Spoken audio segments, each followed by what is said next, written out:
Hello and welcome to iGCSE Success. If you're new to this channel, welcome. I'm an English teacher and I post content here on YouTube to prepare students for their Cambridge First Language English exam. And if that's what you're looking for, be sure to stick around and check out my other videos. So on to today's video, which finally concludes my mini-series looking at some of the core skills needed to succeed with first language. We've looked at the writer's effect question, we've looked at that dreadful summary question, and now it's time to look at the directed writing question. Now it's important to note that the directed writing question for the new paper has now been moved to the end of the paper, and arguably it is the most challenging question. It's worth a whopping 25 marks, and this non-fiction piece can really make or break your result. And unlike other exam boards, specifically all those in the UK where students just have to write a letter or an article, you guys have to use the material you have been given to inform your overall response, and that can be quite challenging. So let's put our non-fiction hats on and look at the question that we are going to be tackling today. And I will be sure to post the link to this paper and indeed the insert in the description bar below should you wish to attempt it yourself. But first, let's look at what you are required to do. The first thing to note is that this is a non-fiction writing task. You will be required to write in one of 7 text types. And the text types are letter, speech, journal, article, newspaper report, formal report, and an interview or dialogue of sorts. You will also be given 3 bullet points to address, and as a general rule of thumb, you need to find 5 pieces of evidence for each bullet point, but more on that later. You need to write between 250 and 350 words. 15 marks are allocated to reading, whereas 10 marks are allocated to writing. So of course that means that you really need to pay attention to your writing, ensuring it's as accurate as possible. Your vocabulary use, your sentence structures, your tense, voice, tone, etc. are really important for this question. Now I'm going to take you through the process of answering a directed writing question successfully. Let's read it. Okay, what you are looking at is a past paper directed writing question. Let's read the task. So, imagine you are Mrs. Wilkie. Write a letter to the Public Health Department of the city demanding that Sammy's place be shut down. In your letter, you should write about your concerns about the conditions at the hostel, the mismanagement of the hostel, the likely consequences of allowing the hostel to stay open. Base your letter on what you have read in passage A, but be careful to use your own words. Address each of the 3 bullet points. Begin your letter with, Dear Public Health Officer, I am writing to alert you to a health and safety hazard. And that's all you get, guys. Of course, write between 250 and 350 words, and 15 marks for reading, and of course 10 marks for the quality of your writing. Now there are a few important things to note. Firstly, the initial instruction of asking you to imagine that you are Mrs. Wilkie. And in order to answer this question successfully, you really need to understand how the writer is trying to present Mrs. Wilkie. You really have to assume the role of Mrs. Wilkie, and we really need to be able to hear Mrs. Wilkie's voice coming through in your piece. So really think carefully about your language choices and any stylistic choices you make in order to, create the right tone for your piece. Secondly, you need to show an awareness of the type, audience and purpose.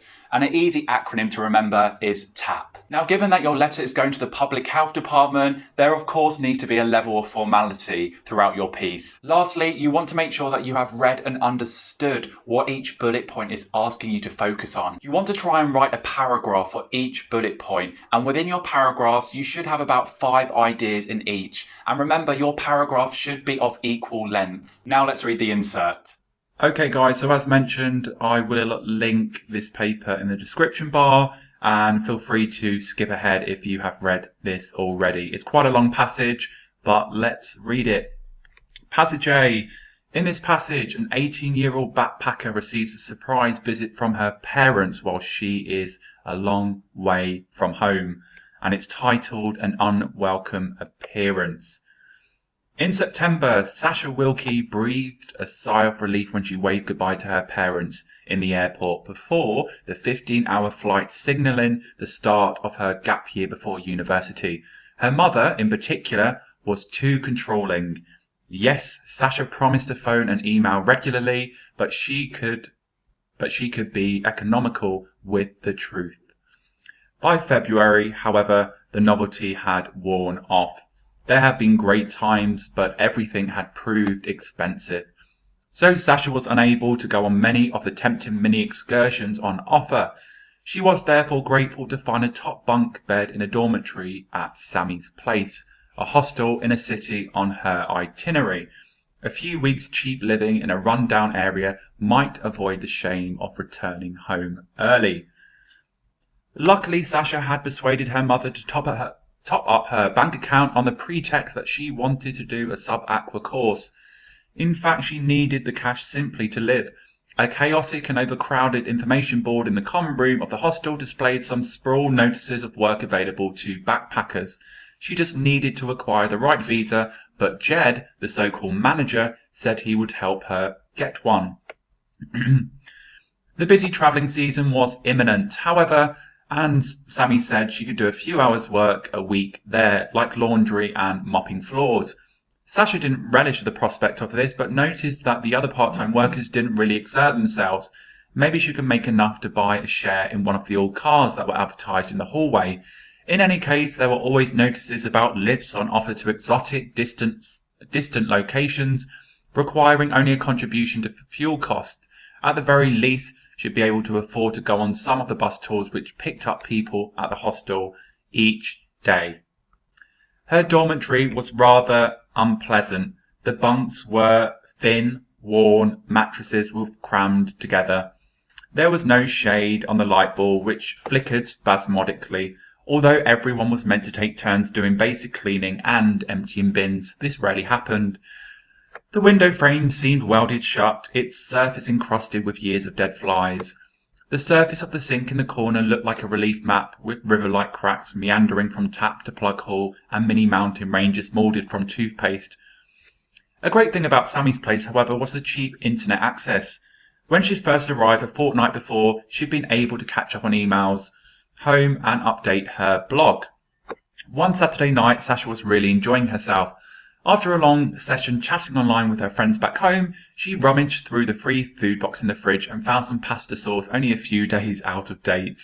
Having eaten, she crammed some bulging pots of yogurt back into the box, deposited her plate in the overflowing sink, then wandered out to the courtyard where a newly arrived Norwegian had loaded up some cool music on a sound system.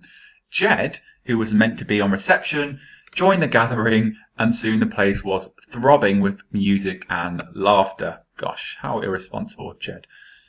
Later that evening, Sasha suddenly became aware that her parents had appeared in the courtyard.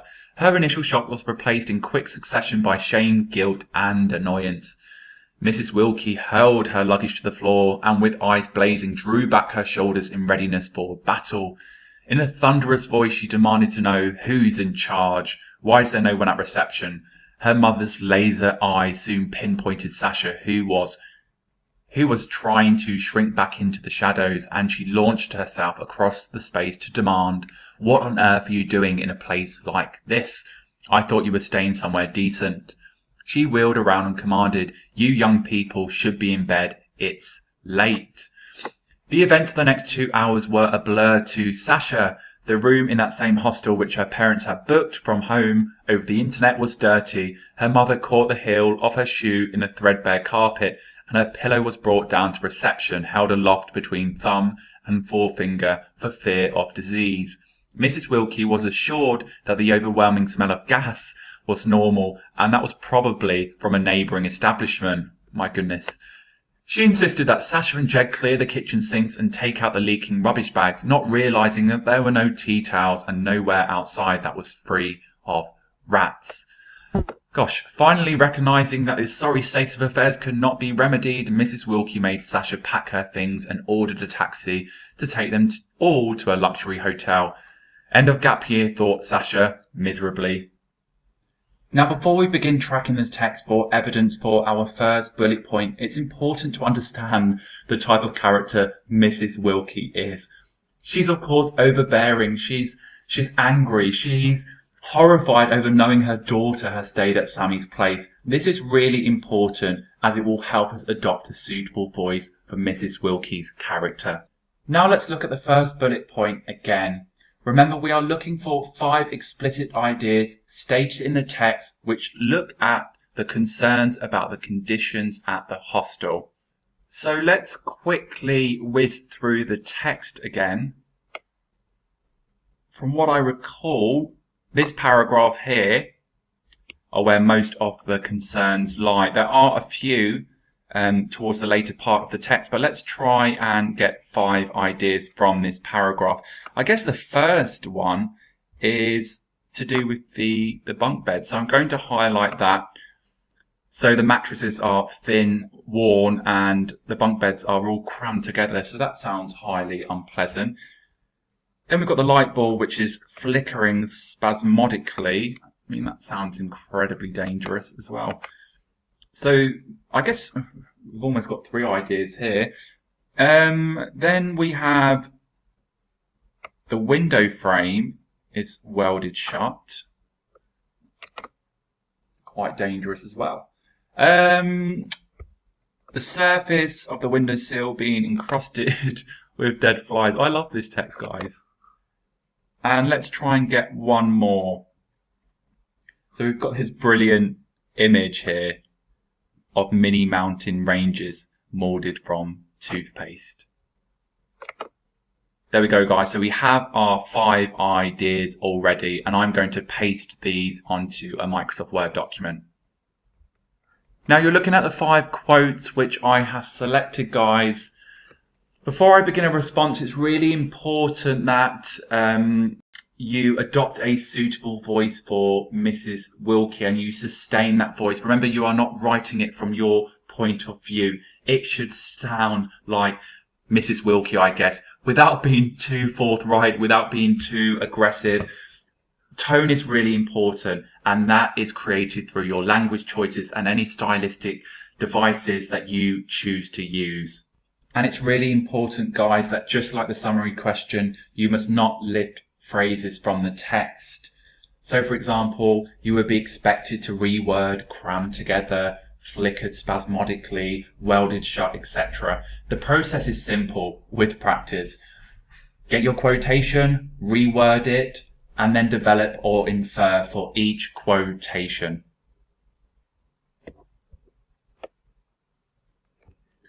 Okay, guys, and now we are good to start writing. Now remember, there is a sentence starter that you do need to use, and we need to start with our first quotation. Well, after the sentence starter, we need to look at our first idea, we need to reword that, and then we need to make some sort of meaningful inference. So it's not enough just to simply reword quotations. You need to develop, you need to infer. So, dear public health officer, I am writing to alert you to a health and safety hazard. Let's keep this nice and simple. I experienced recently, whilst at a hostel called Sammy's Place. Okay, so that's our opening sentence. Let's start with a suitable connective, shall we? So, first of all, I want to express how shocked I was when, let's put, I had the misfortune of being greeted. So we're going to take the first quotation, guys. The misfortune of being greeted by a sea of beds, let's say, that were unbelievably close together. Notice how I've put unbelievably close together. So I've reworded the writer's ideas and I've put them into my own ideas. And I've used that adverb unbelievably to show, I guess, Mrs. Wilkie's frustration. Let's develop this a little bit further. So I understand that Sammy's Place is a, let's put, a hostel, but there wasn't even an inch of, so let's put an inch of space between them. I am sure that you will agree that young people need to, what can we infer? Young people need to feel comfortable and need just think they're crammed together, so there's going to be little privacy. So that's another inference you could make. So comfortable and need just as much privacy as you or I do. Okay, so we have looked at that quotation, we have developed it, we're going to get good marks for that point.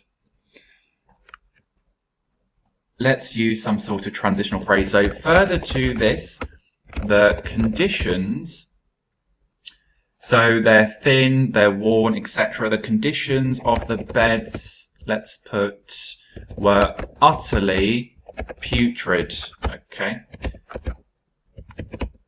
It was clear to see that all of the beds were completely in a, let's not use the adjective worn, let's put miserable state. And then little semicolon there. The sheets looked like they hadn't been cleaned in years. And of course, let's put, and of course, okay, so the mattresses are really thin, and of course they were, let's put, they were the most uncomfortable things to sleep on. I'm really trying to, I'm doing this quite quickly, guys. I fully am aware of that, but I'm trying to get Mrs. Wilkie's voice through. And that's what you really need to endeavour to do. You need to understand the characters or the character you are being asked to assume the role of. Okay, so I think that's enough for the first quotation. Let's look at the fact that the light bulb is flickering spasmodically. Let's put the lighting was also terrible, and let's put, and made the whole room dull and lifeless. Now we need some explicit reference to the fact that the light bulb was flickering spasmodically, so obviously we don't want to use those words. Let's put one light bulb was even, I mean, using the verb flickering, I guess is okay, constantly. Not only was this unpleasant, but incredibly dangerous. So really think about, I guess, your vocabulary choices, using those intensifiers to, again, really get across how angry Mrs. Wilkie is. But incredibly dangerous. Let's put, unfortunately, my displeasure continued the longer I stayed in the hostel. Okay. Let's move on to the next quotation. So the fact that the window frame seemed welded shut. I soon found out that I was unable to open any of the windows. And of course, if you can't open the windows, the bad smells are going to permeate everything. The smells are going to linger. You can't ventilate. It's going to be awful, isn't it? So I soon found out that I was unable to open any of the windows. Let's just put to ventilate. It almost seemed like they had not been opened in years. I mean, you could have, I'm worried this is going to be a little bit too wordy. Remember, there is a suggested word count. Let's try and move swiftly on to the fact that the window ledge or frame is covered in years of dead flies. So I'm going to put, what can I put?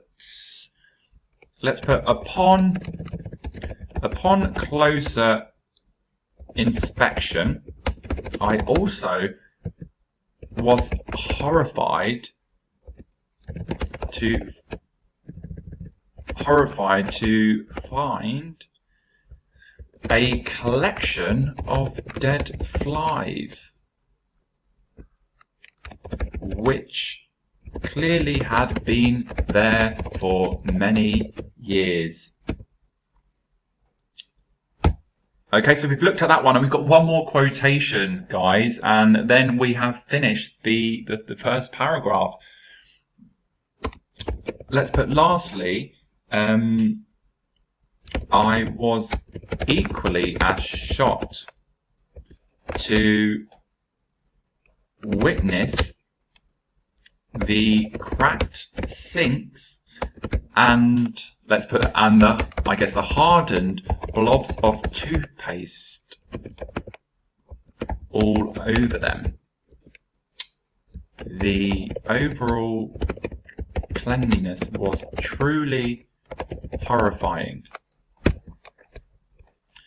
Okay, let's just read this back, guys, and make sure it all makes sense. It was a quick job, but as long as you are aware of the process of getting your explicit ideas and then rewording them.